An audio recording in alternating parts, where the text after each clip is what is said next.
Hello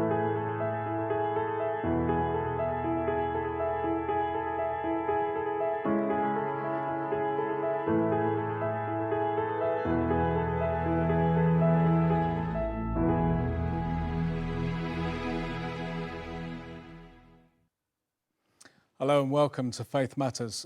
This is the show where we take a spiritual perspective on life across Merseyside.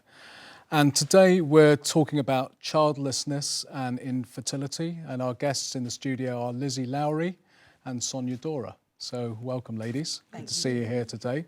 And Sonya, you're the only person who's emailed me to ask me what colour the sofa was. So I didn't want to blend in too much and yeah, no, disappear. you're looking good, and well, you're both looking good, of course. Just an introduction to yourself. Now, Lizzie, you're a curate's wife. Yes, I am. Or spouse, I probably should say. Yes, curate's spouse. Correct, at over in Crosby. In Crosby, yep. And Sonya, you are a curate. I am a curate. In the Church of England. We're talking about the Church of England. In St Peter's in Walton, but I work on Speak as well at All Saints and the Place to Be as well. Right, okay. Great. And how long have you been in position, in place, doing these kind of things? We moved to Liverpool just over a year ago. Every time I meet people walking a dog, they remind me I'm not from round here. I don't sound Scouse, but I really love living in Liverpool. And at the moment, I'm kind of doing a few things. I'm writing a book, and I write on a blog, and the book's kind of my story, which we'll talk about later. Yeah. And then I'm involved in some stuff with the church. I'm becoming a local missional leader, which looks at helping kind of do mission with the church in the diocese, and setting up a cafe and bakery in the new year in Crosby for the community as well. So, fantastic. Yeah. And Sonya, you're just doing the curates, not just. Yeah, you're doing the kind of stuff. I'm in my final year, so I've been signed off as competent to take a first incumbency, having finished my training. So I'm finishing my curacy and looking for work and enjoying life. And are you from here? Are you from Liverpool? I'm not. My granddad is, though. Right, okay. And I have got an overdeveloped sense of humour, which nearly makes me Scouse. That's good. That's good. Okay, I'm just going to ask you to tell your stories, really, because it's very impersonal stuff we're talking about today, childlessness and infertility. Lizzie, just tell us your story. Okay. I mean, I think my story kind of moves from silence to a room full of people. And I think, as you said, like childlessness and infertility is something that's very private often. And I think, to be honest, that's something that didn't actually really help me to start with, because I didn't know what was going on and how to talk about it and how to deal with it as well, because I'd never heard anyone else talk about it. So I was alone the first time I had a miscarriage on a train, and my husband picked me up. We went to the doctor. He confirmed what had happened, had dinner, went to work the next day, didn't really tell anyone. I didn't know who to tell. I'd never known anyone that had had a miscarriage. I just kind of tried to move on and thought that was the best way to deal with it. A year later, I got pregnant again, and I miscarried again. And we told a few people, like family members and a couple of friends, but again, no one in my kind of close kind of friendship circle, no one had ever experienced it. So I didn't know how to talk about it, and just tried to move on. 6 months later, I had another miscarriage, and again struggled to kind of deal with it. I didn't realise at the time I was grieving. I thought you could only grieve something you met or had a conversation with or held. But I was grieving. Grief doesn't have a criteria, and I've learnt that later. But I didn't really know how to kind of marry out what was happening in my life, and how to talk about it. So I just kind of kept quiet. And it's interesting, there's this guy who, this Christian writer called Timothy Keller, and he wrote this book on suffering. He kind of says that Western culture is one of the worst at knowing how to deal with pain and suffering. And I think I really agree with that in my experience. Like, it's not something that we find easy to talk about. And I thought that struggling meant that I wasn't coping well, when actually we all have struggle in our lives, and it's kind of being honest about that. And we then moved to Cambridge for my husband to train to be a vicar. And being in a theological training college is possibly the worst place possible you could go to if you're struggling with having children. I can imagine, yeah. There's all these people who are like 10 years younger than you and like extravagantly fertile and just popping babies out all the time, with all these biblically named children just running around causing chaos. And I really struggled. I really struggled to connect with the community. Just no one knew what had happened before we'd come there. And I felt very isolated, and it got to a point when we'd been invited around to this girl's house for like tea and cake, and I just started crying. I just couldn't, I think it just all come to a head. And there were a couple of girls there, and I just told them everything that had happened, and they were amazing, and they just kind of sat with me, and they asked me to talk about what it felt like and how I was, what was going through my mind and how I was feeling. And that was a real turning point, because it was just that thing of moving into starting to share what I was going through. I then did get pregnant again. It's my 4th pregnancy, and I told these women that I'd met, and then I miscarried, and I told them, and they came round and they brought food round and they sat with me, which was just amazing. It was very simple what they did. They just brought chocolate and crisps and we just sat on the sofa. But it was incredible. It was really helpful. And then I got pregnant again, and then I had to go into hospital, and I was in a lot of pain and I was miscarrying.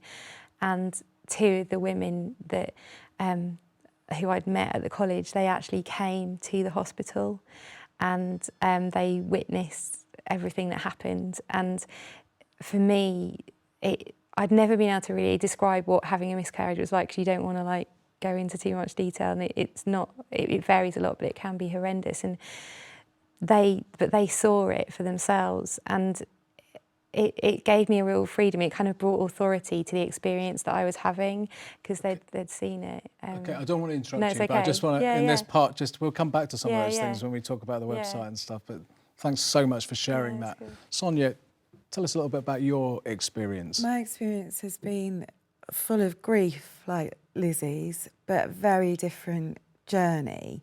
When I met my now husband, Phil, he said to me, we'd only known each other 4 days, he said to me, "What do you think of Tom, Beth and Joshua as names for our children?" I promptly burst into tears, because I knew I was unlikely to become pregnant, because I'd been raped when I was 17, and as a result of the rape, my insides are messed up, and there's very little probability that I could get pregnant, which has been proved by 18 years of having fun trying, but not actually ever getting pregnant. So the journey has been very different, because we've not had the event of the miscarriage and the horror of that. We've just had this kind of great big yawning cavern of empty, never getting there. Although occasionally the menstrual cycle itself almost gives you that pattern of grief as you discover that your period has started and, oh no, once again, you're not pregnant.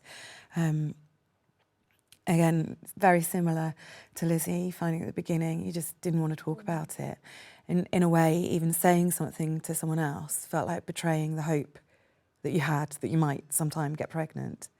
Because to say, I think we're not getting pregnant, to communicate infertility is almost giving it some power. But over the years, I've become less scared of talking about it. And become more aware how important it is to talk about it and to give a voice to what is actually quite a common story that doesn't get told enough. We get told in sex education, you do this, you do that, you get pregnant. And it isn't that simple. For about 1 in 4, it's not that simple.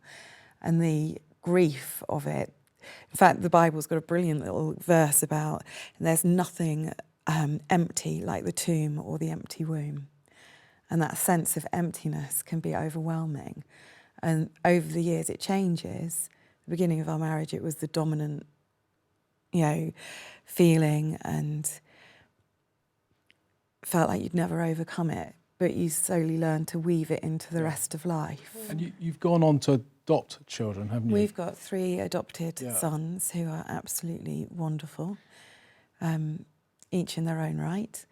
And it's interesting as well because parenting through adoption still means we've missed out pregnancy. Yeah. And I think it's quite important to acknowledge that as an infertile woman, that there are still elements of the journey into motherhood that I still grieve, despite having a house full and a heart full of children. It can be easy to think that that's the solution to infertility. It's not that simple.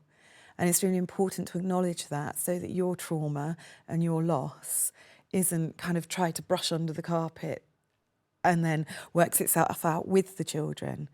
I love my boys to bits and I've chosen each of them, and that's an absolute privilege as an adopted family to have that element of choice.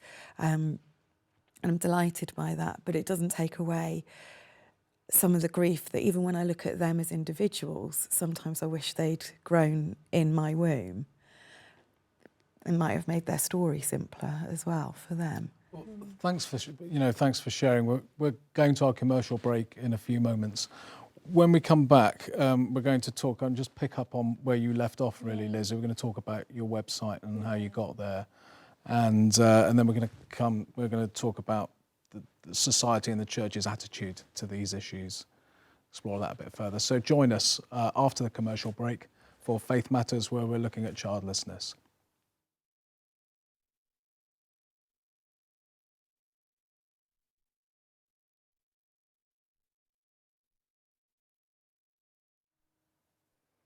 Welcome back to Faith Matters. We're talking about infertility and childlessness. Today, our guests in the studio are Lizzie and Sonya. Lizzie, I felt like I interrupted you. I didn't mean to. I want to come back to what you were saying and to talk about your website. You know, how did you go from that place of real trauma to starting the website, Salt Water and Honey? Just tell us about that. I think for me, a lot of the journey of what we've gone through has been about finding my voice and the strength that can come from being vulnerable and talking about what you're going through. And actually there's healing in actually, I think, speaking out, just the physical act of speaking. And one thing when I was going through the miscarriages and we were looking, to try and start a family, I was looking online, I was looking for books that might be able to help me or that I could identify with, that would kind of help me feel less alone. But there's not a lot of very good stuff out there. They're either like very angry, slightly bitter, or people wait until everything's okay and they've got the baby and then they write about their story. And there's not a lot told from the middle, but in a kind of healthy way. And also they always place the child as like, I'll do anything to get this and the child is the answer and this is a solution. And I didn't feel like that for me really helped. I wanted to be able to work out what my story looked like, even though it looked different as I imagined, but to make the most of that in the moment. And so it got to the point when I just had, I had 6 miscarriages. So I had my 6th miscarriage and my husband was like, we need to start a blog, we need to write it now, we need to write the first blog post now in the middle of what has just happened and be honest. And so it was literally this moment of, it has to happen now. And so he's a web developer, he used to be a web developer, so he was able to set it up really quickly. And we both wrote a blog post about how we felt at the time. And we've brought in different voices of different people with different experiences. So from singleness, people who have adopted, miscarriage, male infertility as well. And to try and kind of talk in the middle of that. Because I think, especially as people of faith, often we always think there should be an answer or a solution, or we think that God has a reason why he's doing that. But I think sometimes we don't allow there to just be, this sucks and that's all we can say. And Salt Water and Honey, the idea of the name was the balance of the kind of the salt water, like the tears, but also the honey. And that I think, we're all made up of both those parts of our lives. And I think it was to make sure that those elements were always there. The kind of bittersweet, we're made of strength and struggle, and to kind of express that and be honest, but also be humorous. I mean, that's the Bible, isn't it? Yeah. As well. I mean, completely. People don't read the Bible perhaps in the way that they did, so they don't know that. No. That's kind of Exactly. The Yeah. Psalms are amazing because there's more angry Psalms than there are happy Psalms. absolutely. But we always focus on the ones when they say everything's okay. And I think the Bible's better at talking about struggle than the church, to be honest. Absolutely. Yeah. And we've really been inspired by how the Bible kind of communicates struggle and trying to do that Well, I mean, through our the own word stories. Israel, the word for the people of Yeah. God, means struggle. Yeah. You know, those who struggle with God. You know, Yeah. that's the nature of the faith Yeah. journey. Now, you've won awards, haven't you? Or a award. An award. We were runners-up in the New Christian Media Awards last year for multi-author blog, which was really exciting. Was there red carpet and all that we going on? had a great free meal, made the most of the free wine, and it was a real privilege to be a part of. And it was nominated by someone who read the blog. We don't even know who nominated us, and for something that was very grassroots and obviously quite a sensitive subject. It was a real encouragement. We have over like 25,000 people reading the blog. My website actually was nominated for that, but I didn't hear anything else. I'm so sorry. Maybe this year. Yeah, I don't have 25,000 people reading it, I can tell you that. Keith, I'd have voted. Oh, actually, I'd have voted for Lizzie. Yeah. Sorry.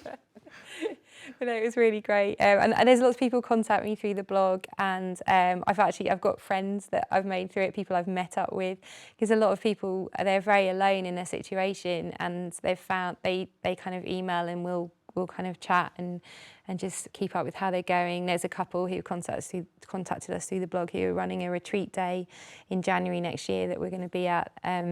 For couples experiencing infertility as well. So there's lots of things have come out of it, which have been really exciting, a real privilege to be a part of. That's great. Sonya, I want to look now at society and church's attitude. What's your experience? Is it changing? I hope it's changing. I mean, our experience has been so diverse. Everything from people who really understand, who've been able to embrace your pain and not try and offer you a quick solution, to people who would say that infertility is a curse and that somebody's actually said that to you. Oh yes, and that you just need to pray it out. Oh yeah, I heard that kind of stuff. Yeah. In fact, somebody suggested that it's sin on the maternal grandmother's side that needs forgiving and so on, which I'm not having. I can't deal with that idea at all. I did my research for my MA on the infertile women in the Bible, and it doesn't take much reading of that when you read those stories of those women properly to dispel that kind of mythology. And I think what's happened is that the church has skimmed over those stories. They're not well written about. They're not, even in some of the biggest theological dictionaries, infertility doesn't feature as a subject matter. And then what happens is cultural values become superimposed on those stories. So, for example, when God makes the world and says things are good, there's only Adam and Eve. There aren't children when the family of two are called good. Sarai gets a promise that she will become pregnant. Well, if everyone was going to be pregnant, she wouldn't have needed that unique and personal promise. Hannah, we see praying in her tears in the temple, and it uses a word about her that she's poised before God in that way. That word is only then used about, again in the Old Testament, about how God is in his perspective towards Israel. He's poised towards Israel. So in her grief, in her lament, Hannah's attitude, her place with God is just right. And then we get to the New Testament, and Elizabeth and Zechariah been waiting for a baby for 80 years. And it says that they were pleasing in the sight of the Lord. Well, you can't be cursed and pleasing in the sight of the Lord. So I love that from those stories you can derive great hope. And we see through the Old Testament the genealogies, your place in God's people relies on having a son, being part of the inheritance. They're gone in the New Testament. My place in God's people isn't reliant on my womb. It's not reliant on me having a child. It's reliant on Christ. Who I am in God is through being a child of God through adoption, which the doctrine of adoption for me that's a big part of what's been good for us as family is understanding that's also part of how we're God's family. My identity as woman isn't dependent on my womb. I'm made in God's image, and I'm fruitful not just in here, fruitful in the spirit, fruitful in how I live out, even in my grief at infertility. And I don't think church has always understood that. I think that story of Israel and having children in order to inherit has stayed part of our understanding of what we have as almost a right, and that the church sometimes can almost add to that by becoming church for families rather than being a really good church family that embraces difference and so on. So, you know, I think we talked earlier before we came on air about how the church kind of often offers a kind of an easy kind of answer, you know, a kind of there, dear, you know, everything's going to be okay. Have you experienced that kind of thing, Lizzie? Yeah, to be honest, it's been the most testing thing for my faith going through this. And a lot of people don't know how to deal with what you're going through as well. And I think there's a difference between sympathy and empathy. And one is your sympathy, you're still having a lot of distance from the person, and you're just going, oh, it'll be okay, it'll be okay. Empathy, like you're sat here and you're like, tell me how you're doing. And it's not... Well, you don't have to say anything You don't at have all. to say anything, just you can cry. sit there. I've had people sit and cry with me, and that was the most humbling, deepest kind of... profound experience that I've ever had is for someone to cry with me, and they didn't need any words. And I think, like in the book that I'm writing, like at the moment, I mean, we don't have children. I don't know what's going to happen, and I think we're seeking to. We think when we're helping people, we should be able to say, "Oh, there's a reason why this is happening," or try and neaten the suffering, or find a solution to it or something. And my book doesn't end with a family. And I'm glad that it doesn't, because I want to kind of challenge that idea that actually I think faith, there is always an element of mystery in faith. Absolutely. Only 50% of women ever know why they've miscarried, and I'm one of those 50% that don't know. There's no medical reason why. And so that's why I'm glad the book has that open end. And when's your book out? Well, it might be a while. I'm going to send it to publishers before Christmas, so I've got to get someone to publish it. I'm sure you'll get it so published. if you're watching, you know. And how can people get in touch with you? They can contact through the blog saltwaterandhoney.org. And there's a contact us page, and you can email, and I will personally reply to any emails. I can meet up. I love going for coffee, so I'm up for that, definitely. Great. And Sonya, can they get in touch with you? Yeah, I know you're busy with pastoral work. I love my job. They can get in touch via the blog as well, or by my email, which is Sonya, which is Sonya, at Doragh, doragh.co.uk.